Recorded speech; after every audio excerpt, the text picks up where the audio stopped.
Good morning, everybody. My name is Joash. I've been asked to come and tell you the story of how I was snatched to safety. I believe right now you're looking at children who played their part during very strange times, and I hope this is a good example.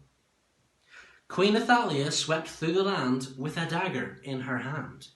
"No one shall live," she cried. "No one shall live who could take the throne from me. All of the king's children must die." And that meant me, Prince Joash. Of course, I was only a baby, so I can't remember being rescued from death. But I was told that the Queen stormed into the front doors of the palace. My aunt grabbed me from the cot and escaped through the back door. She ran as fast as she could, all the way to the temple. She hid me there in a secret room and hoped that the Queen would never find me. So for 6 long years, Queen Athaliah ruled the country, and they were very dark and difficult times. Good people were treated very badly, and bad people were treated very well, and they prospered.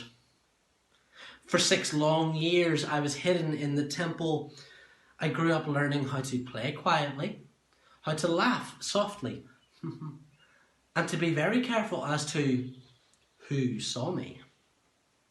Not that the Queen ever came to the temple. She wasn't very interested in worshipping God or following his laws. She was just interested in doing evil and had lots of spies to help her. Then one day, when I was 7 years old, my uncle, who was a priest, came to the temple to see me. "Joash, I have a plan to save the people from their misery. I am going to crown you as the king of Judah, and so end the wicked rule of Queen Athaliah." It was a brave but dangerous plan, because the Queen was very powerful and ruthless.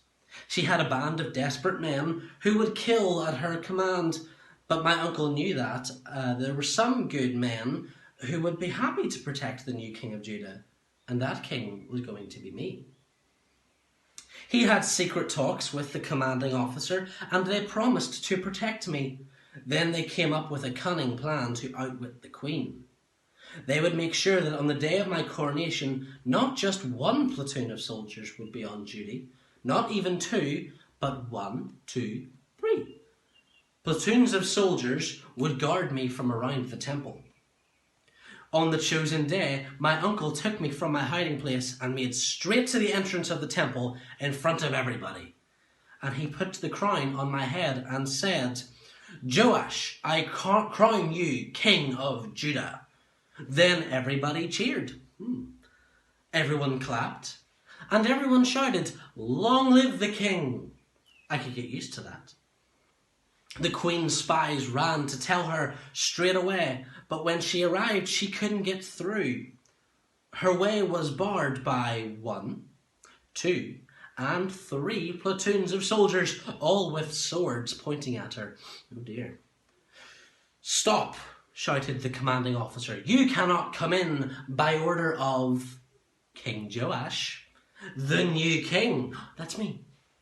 She was in such a temper, she stamped her feet and yelled, "Treason!" She jumped up and down and screamed, "Traitors!"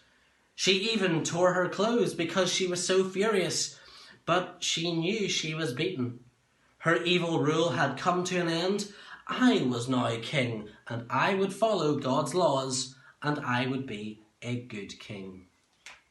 Boys and girls, thank you so much for joining me. I hope that afterwards you pray and think about all the ways in which God could possibly use you during this very strange time of living at home and quarantine.